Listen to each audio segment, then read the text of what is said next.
David Cato stood up against injustice,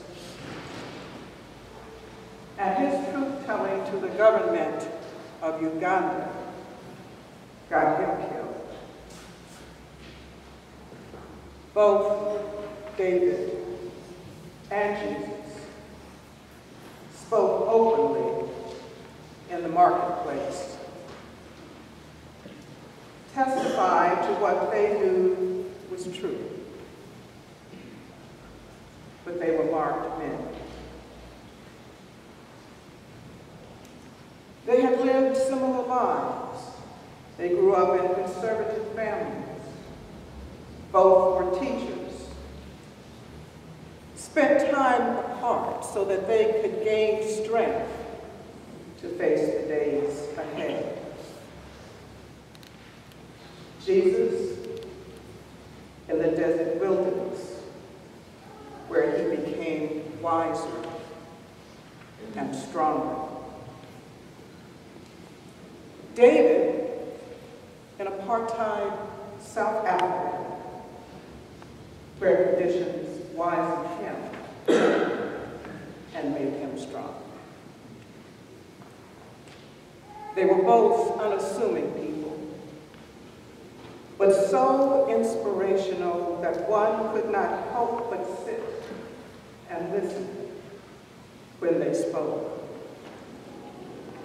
And they weren't afraid to speak out against injustice. Jesus on behalf of the poor and oppressed, on behalf of women and outcasts.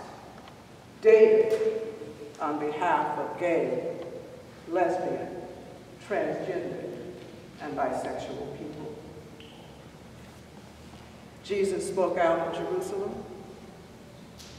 David in his native Uganda, where homophobia is so severe that Parliament is considering a bill to execute gay people.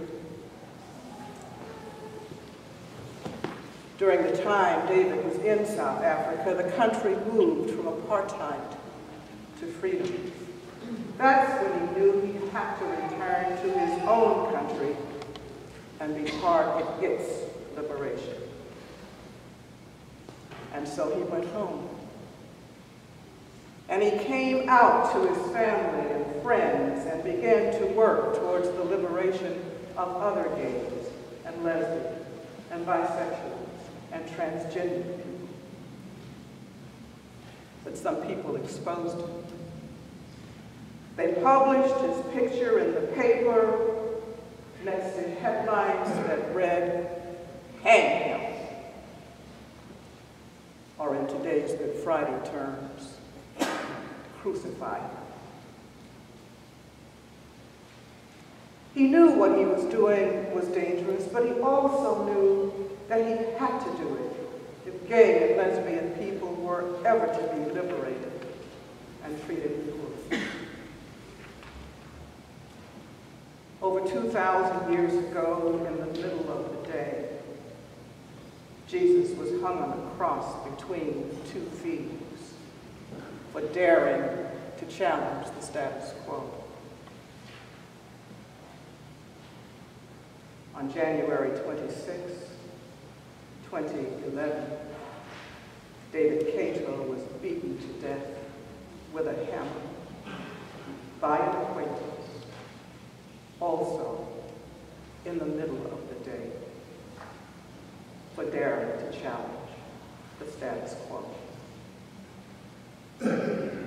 Both men were despised and tormented by those in authority. Both led like lambs to slaughter. Both faced death without protection or justice. Both were destined to be buried in graves among the refuse of humankind. In Jerusalem, Joseph of Arimathea asked Pilate for the body of Jesus, and together with Nicodemus, oiled it with aloe and myrrh before wrapping Jesus in linen cloth, as was Jewish custom.